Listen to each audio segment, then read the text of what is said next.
आशीष मेरे साथ मौजूद हैं। डॉक्टर आशीष, पानी की जो स्थिति है, हवा की जो स्थिति है, दिल्ली गैस चैम्बर बनने वाली है, आप सांस भी नहीं ले पाएंगे, आपको बच्चे बुजुर्ग खांसते हुए नजर आएंगे। फिर एडवाइजरी जारी की जाएगी कि घर पर रहिए और बच्चों की स्कूल से छुट्टी दिला दीजिए। यानी कि देश की राजधानी में हम बाकी सारी चीजें छोड़ दीजिए, आप सांस नहीं ले सकते। दूसरी चीज, यमुना के पानी की स्थिति रिपोर्ट भी बता रही है, हालांकि सरकार की तरफ से अनमोल जी भी बता रहे हैं कि क्या कुछ किया जा रहा है, लेकिन हेल्थ के मद्देनजर, अगर स्वास्थ्य के मद्देनजर देखा जाए तो दिल्ली की हवा और दिल्ली का पानी क्या कहता है? आपके पास आता हूं अभी अनमोल जी, डॉक्टर साहब के बाद। देखिए, सबसे पहले तो हमें ये समझना पड़ेगा कि जो हेल्थ हजार्ड्स हैं एयर पॉल्यूशन या वाटर पॉल्यूशन से हैं, हम्म। उनको समझना पड़ेगा। तो जो ये हजार्ड्स हैं, अगर हम एयर पॉल्यूशन की बात करते हैं, हम्म। तो सबसे इंपॉर्टेंट होता है कि डायरेक्ट हेल्थ हजार्ड्स क्या है और इनडायरेक्ट या लॉन्ग स्टैंडिंग क्या है। अगर आप डायरेक्ट की बात करते हैं, देखिए अभी 3-4 दिनों से पेशेंट्स के नंबर भी बढ़ गए हैं। पेशेंट आई इरिटेशन, ब्रोंकाइटिस, जो हम्म। अस्थमा के पेशेंट हैं उनकी बीमारियां बढ़ रही हैं, हम्म। खांसी, बुखार, ये सब बहुत ज्यादा बढ़ने लगे। वायरल इन्फेक्शन भी पॉल्यूशन के कारण बढ़ने लग जाती है। डायरेक्ट है। इनडायरेक्ट में लॉन्ग स्टैंडिंग, देखिए कभी स्टडी आई थी जिसमें यह था कि दिल्ली में रहने वाले लोगों की जो लाइफ एक्सपेक्टेंसी है वो 11 से 12 साल कम हो रही है। इनडायरेक्ट कॉन्सिक्वेंसेज है। हम्म। कैंसर होना या हार्ट की प्रॉब्लम होना, हार्ट अटैक्स आना, स्ट्रोक्स आना, किडनी के इश्यूज होना। और इसमें सबसे इंपॉर्टेंट पॉइंट है, जो बंदे एट रिस्क है, जिनकी इम्यूनिटी कम है, जो हम्म। कोरोनरी पेशेंट है, जो कार्डियक पेशेंट है, जो डायलिसिस पे हैं, या जो कैंसर के पेशेंट हैं, उनमें कैंसर का असर बहुत ज्यादा आता है। और जो दो सबसेट हैं, जिनकी एज 65 साल से ज्यादा है, या जो बच्चे हैं जिनकी एज जो 10 साल से कम के बच्चे, उनके जो लंग्स और हार्ट पे इसका बहुत ज्यादा असर पड़ रहा है। तो इसके दूरगामी प्रभाव भी हैं और इसके इमीडिएट इफेक्ट भी हैं। हम्म। आपने जो दूसरा पूछा, जो सर्वे में बोल के आया कि जो कारण है एयर पॉल्यूशन में, सबसे ज्यादा लोगों ने जो मेन दो कारण है वो है वेहिकुलर पॉल्यूशन, जिसको हम लोग बोलते हैं बायो, जो हमारे फ्यूल्स हैं उनका बर्निंग। सो इम्पॉर्टेंट क्या है कि जो वेहिकुलर ये जो पॉल्यूशन है, ये दिल्ली में 30% के आसपास काउंट करता है। मगर फिर भी जो मेन पॉल्यूशन आता है, जो 50% पॉल्यूशन के आसपास आता है, वो है डस्ट। हम्म। रोड डस्ट है, ये बहुत इंपॉर्टेंट कॉज है। क्योंकि जो PM2.5 या PM10, जो कि सबसे खतरनाक मॉलिक्यूल्स होते हैं, जो लंग में ट्रैप होकर लंग में ब्रोंकाइटिस या अस्थमा या कैंसर कॉज करते हैं, वो इन्हीं चीजों से बहुत ज्यादा देखिए, कहीं भी धूल धूल धूल और धूल, आप कहीं भी निकल जाएं, कहीं कोई क्लीनिनेस, कहीं कोई स्वीपिंग नहीं, कहीं स्मोक गन नहीं, कहीं वाटर हम्म। स्प्रिंकलर नहीं। जब तक ये सारे काम नहीं होंगे तो आप रोड डस्ट को भी कंट्रोल नहीं कर पाएंगे। तीसरा जो इंपॉर्टेंट कॉज होता है वो होता है कि बर्निंग ऑफ बायोफ्यूल।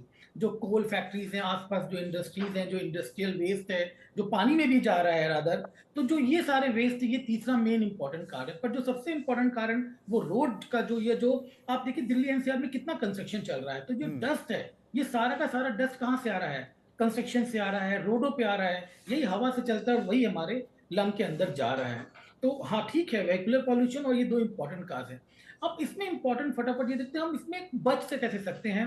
देखिए, इसमें दो तरीके के काम हो सकते हैं। पहला तो जिसको हम लोग ग्रैब बोलते हैं, जो ग्रेडेड रेस्पॉन्स एक्शन प्लान, जो सारी गवर्नमेंट, दिल्ली गवर्नमेंट का ही बनाया हुआ है। उसमें ग्रेड 1, 2, 3, 4 आपने देखा 3 दिन पहले दिल्ली सरकार ने ग्रेड 1 को लागू कर दिया है, जिसके अंदर कुछ मेजर्स आ चुके कि हमें ये सरकार कर रही है। तो जो सरकार के मेजर, इंडस्ट्री बंद करना, पॉल्यूशन को कंट्रोल करना, कोल की बर्निंग को कम करना, डीजल जनरेटर को बंद करना, पानी का देखना, ये सरकार कर रही है। पर इंडिविजुअल लेवल पे लोग क्या कर सकते हैं, जो कि हेल्थ के लिए इंपॉर्टेंट है, हमें वो भी बहुत जरूरी है। पॉल्यूशन केवल और केवल सरकार की प्राथमिकता, डेफिनेटली सबकी प्राथमिकता है, केवल सरकारी केवल ठीक कर पाएगी ऐसा नहीं है ना, हम लोगों को भी आगे आना बिल्कुल पड़ेगा। सही कहा आपने डॉक्टर लेकिन आशीष। समय। सरकार के भरोसे अगर हम रहेंगे तो कुछ नहीं हो पाएगा, यहां पर समाज को, लोगों को सोचना पड़ेगा। अब देखिए, दशहरा चला गया, रावण हर साल जलता है, लोगों ने जलाया, लेकिन लोगों को यह बिल्कुल समझ में नहीं आया कि हम रावण को तो जला रहे हैं, लेकिन इस रात के बाद जो सुबह आएगी उसमें हम सांस नहीं ले पाएंगे। और दबाकर पटाखे चले, दूसरे दिन आप जब सुबह उठे तो AQI बढ़ गया, आसमान में धुआं हो गया, उसकी चिंता किसी को नहीं है। आप सरकार ने कह दिया कि साहब पटाखे की बिक्री नहीं होगी, लेकिन मैं दावे के साथ कहता हूं कि आपको पटाखे भी मिलेंगे, चलते हुए भी मिलेंगे, और दिल्ली धुआं धुआं होगी दीपावली पर। तो यहां सरकार की जिम्मेदारी है, सरकार निर्देश दे देती है, समाज की भी जिम्मेदारी है, लेकिन कोई फिक्र नहीं करता। कुछ कहना चाह रहे हैं आशीष जी?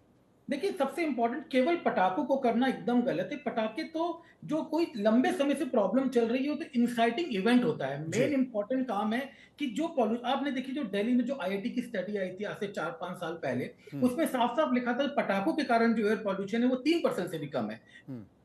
पटाखे ये सोल कॉज एयर पॉल्यूशन की नहीं ना, सोल कॉज जो हमारे ऑलरेडी जो हर्ष में एक बार 200-250 चलता है, उसमें ठंडक में क्या होता है, ठंडक में जो टेम्परेचर के कारण सारा का सारा स्मॉग नीचे आने लग जाता है, जिसके कारण जो भी इमीडिएट एक्टिविटी होती है वो हम लोगों को प्रॉब्लम करने लग जाती है। वो इमीडिएट पटाखे भी हो सकते हैं, वेहिकुलर पोल्यूशन भी हो सकता है, या अपना डस्ट का पोल्यूशन भी हो सकता है। तो पटाखे कभी भी पटाखे या पराली भी कभी मेन कॉज नहीं था। मेन कॉज था जो दिल्ली जो इतना इंडस्ट्रियलाइजेशन हो रहा है, इतनी आपको पता है 3 लाख गाड़ियां दिल्ली में चलती हैं, 3 लाख गाड़ियों का पॉल्यूशन है। नहीं, लेकिन डॉक्टर आशीष जी, अगर हम अगर आप व्यवहारिक तौर पर देखें तो आमतौर पर गाड़ी तो अभी भी चल रही है, अभी हम सुबह उठते हैं तो सांस ले सकते हैं, लेकिन जब पराली जलती है, पटाखे जलते हैं, और अगर आप अपने घर की खिड़की खोलें तो आपको सांस लेने में दिक्कत होती है और आपको ऐसा लगता है कुछ जल रहा है, और जो आप सांस ले रहे हैं उसमें आपको कुछ जलन सी महसूस होती है। ये बड़ा कारण है। अब ऐसे में आप सोचे कि सुबह उठकर अनुलोम और विलोम करेंगे तो 100-150 सिगरेट आप अंदर ले जाएंगे, यानी कि आप अपने स्वास्थ्य को ठीक करने की बजाय और नुकसान कर लेंगे। कि वहां पर कोई लॉ एंड ऑर्डर नहीं बचा, पराली पर आप एक्शन नहीं ले पा रहे। 1348 डॉक्टर आशीष, कोई उम्मीद कर सकते हैं आप? प्रदूषण का दुष्प्रभाव डॉक्टर आशीष हो गया। मैं इसमें ना, ये तो पॉलिटिकल डिबेट चलता रहेगा। देखिए, जो सबसे इंपॉर्टेंट पॉइंट है, 2 point as a doctor perspective में बोलना चाहूंगा, सो दैट जो हमारे व्यूअर्स हैं उनको कुछ फायदा भी हो, ताकि हम जो हम लोग बात कर रहे हैं इंडिविजुअल लेवल पे हम लोग क्या कर सकते हैं। देखिए, जो रूट कॉज है पॉल्यूशन का दिल्ली का, ये इंडस्ट्रियलाइजेशन है। लोग आ रहे हैं, माइग्रेंट्स हैं, काम कर रहे हैं, गाड़ी चल रही है, खाना बन रहा है, बायोमास जल रहा है, ये सारे काम हो रहे हैं, जिसके कारण ये सारा हो रहा है। और इसमें ग्रेडेड रिस्पॉन्स करना पड़ेगा सरकारों को, हम लोगों को, सबको मिलकर करना पड़ेगा, तभी ये सिस्टम ठीक हो पाएगा। एक जो इम्पोर्टेंट, मैं फटाफट एक पॉइंट बोलना चाह रहा हूँ कि हम लोग एज ए इंडिविजुअल, हम डॉक्टर्स क्या सलाह देते हैं कि आज के समय कुछ जो पॉल्यूशन का जो असर है वो लोगों में कम हो। तो सबसे इंपॉर्टेंट जो हमारे ओल्ड पेशेंट्स हैं उनको हम लोग हिदायत देते हैं कि जब भी AQI बहुत ज्यादा हो, इस समय हम लोग ग्रैप 2 में पहुंच गए, AQI 300 को टच कर रहा है, ऐसे कंडीशंस में हम लोग अवॉइड करें सुबह अर्ली मॉर्निंग वॉक, क्योंकि सबसे पहले मॉर्निंग में और लेट नाइट सबसे ज्यादा पॉल्यूशन होता है। बच्चों के जो आउटडोर स्पोर्ट्स एक्टिविटीज है उनको थोड़ा अवॉइड करें।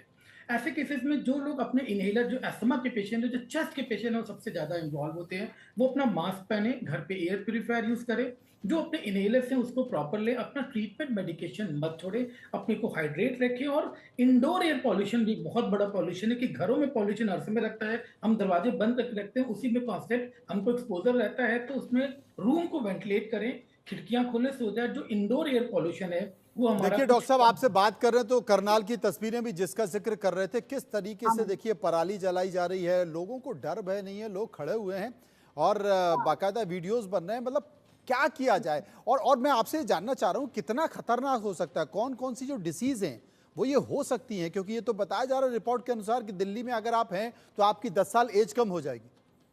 देखिए, सबसे इंपॉर्टेंट, जो सबसे ज्यादा जो पेशेंट इन्वॉल्व हो रहे हैं चेस्ट के पेशेंट और जो कार्डियक पेशेंट है। इनफैक्ट एयर पॉल्यूशन से लोगों के हार्ट अटैक के जो इंसिडेंस है वो तक बढ़ जाते हैं, स्ट्रोक होना, अस्थमा होना और कैंसर होना। आज से 15 साल 20 साल पहले स्मोकिंग सबसे मोस्ट इंपॉर्टेंट कॉज था लंग कैंसर का, पर अब एयर पॉल्यूशन इंपॉर्टेंट कॉज है लंग कैंसर का। तो कैंसर में भी जो वृद्धि एकदम होती चली जा रही है, ये भी पॉल्यूशन के कारण हो रही है। तो तकरीबन इनफैक्ट ये इनफर्टिलिटी का भी कॉज हो सकता है एयर पॉल्यूशन। डायरेक्ट जो मेजर्स हैं, लोगों को जो अभी प्रॉब्लम्स हो रही है, सांस लेने में दिक्कत, घुटन, वीजिंग, रोंकाई, आई इरिटेशन, मुंह में हर समय लगा रहना जैसे अंदर कुछ पड़ा हुआ है, ये सब तो डायरेक्ट मेजर्स हैं। इसमें इंपॉर्टेंट क्या है, जो बीमारियां हैं, जो एस्थमेटिक, जो चेस्ट के पेशेंट, उनको सबसे इंपॉर्टेंट ध्यान देना है। और ऐसे में हम लोगों को जो ग्रीन फ्यूल है, जो इलेक्ट्रिक फ्यूल है, इसके लिए ज़्यादा काम करना है, ताकि हम लोग और जल्दी से जल्दी जो जितना कंबस्शन, जितना भी हम जो ये बर्निंग है, इसको हम लोग रोक सकें।